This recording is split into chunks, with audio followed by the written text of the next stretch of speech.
আমাদের প্লেয়াররা ভালো প্লেয়ার, আমি খুব কাছ থেকে দেখেছি বলেই বলছি ভালো প্লেয়ার, কিন্তু তাদের ভেতরে যে আত্মবিশ্বাস, যে সাহস, যে ওনারশিপটা থাকা দরকার, সেই জিনিসটা ওদের মধ্যে অভাব আছে, যথেষ্টই অভাব আছে, এবং সেটার অনেকটা দায় আমাদের সবারই। কিন্তু ওদের চেষ্টার কোনো ইয়ে নেই, কিন্তু ওরা চেষ্টা করে, প্রচুর চেষ্টা করে।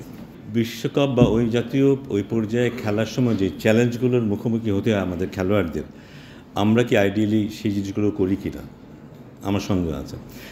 এবং ওই জায়গাটায় গিয়ে সবাই মিলে এক হয়ে একটা দল হয়ে খেলার যে ব্যাপারটা, আমি ব্যক্তিগতভাবে যেহেতু নিজেই জড়িত ছিলাম, নিজে কোচ ছিলাম, ক্রিকেট বোর্ডের সাথে সংশ্লিষ্ট ছিলাম, আমি দেখেছি যে খেলোয়াড়রা একদিকে থাকে, ম্যানেজমেন্ট একদিকে থাকে, ক্রিকেট বোর্ড একদিকে থাকে, মিডিয়া একদিকে থাকে, সাধারণ দর্শক একদিকে থাকে।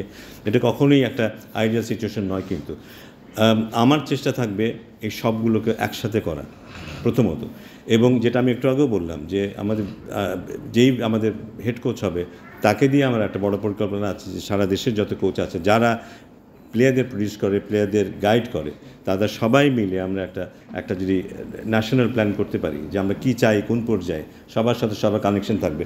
এবারে হয়তো আপনারা লক্ষ্য করেছেন যখন জাতীয় দলের মাত্র 5-7 দিনের ক্যাম্প হয়েছে, সেখানে কিন্তু আমরা ডেভেলপমেন্টের, হাই পারফরমেন্সে যেসব কোচরা আছে তাদের কিন্তু ইনভলভ করেছি, এবং এটা এখন থেকে রেগুলার হবে। আমরা হয়তো দেখতে পাবো একজন কোচ যাকে হয়তো ভাবিনি, সেও জাতীয় দলের সাথে চলে গেছে, একজন স্পিন বোলিং কোচ কিংবা পেস বোলিং কোচ। সো এই সমন্বয়গুলো আমরা চাইবো যে আমাদের জাতীয় দলের কোচ যেন আমাদের আন্ডার-19 টিমের সাথে কথা বলে, আন্ডার-19 টিমের কোচের সাথে যেন তার এক্সচেঞ্জ হয়। সো এটা একজন এখানে একজন ওখানে এইভাবে না, সামগ্রিকভাবেই একটা সমন্বিত প্রয়াস হবে এটা আমাদের মধ্যে, এবং সেখানে বোর্ড থাকবে, সেখানে মিডিয়া থাকবে, সেখানে কোচ থাকবে, সেখানে প্লেয়ার থাকবে, সবাই সেখানে সিলেক্টররা থাকবে।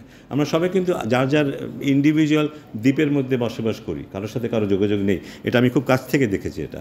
সো আমার মনে হয় এই দূরত্বগুলি কমে গেলে আমাদের টিম পারফর্ম করবে। আমাদের প্লেয়াররা ভালো প্লেয়ার, আমি খুব কাছ থেকে দেখেছি বলেই বলছি ভালো প্লেয়ার, কিন্তু তাদের ভেতরে যে আত্মবিশ্বাস, যে সাহস, যে ওনারশিপটা থাকা দরকার, সেই জিনিসটা ওদের মধ্যে অভাব আছে, যথেষ্টই অভাব আছে, এবং সেটার অনেকটা দায় আমাদের সবারই। কিন্তু ওদের চেষ্টার কোনো ইয়ে নেই, কিন্তু ওরা চেষ্টা করে, প্রচুর চেষ্টা করে।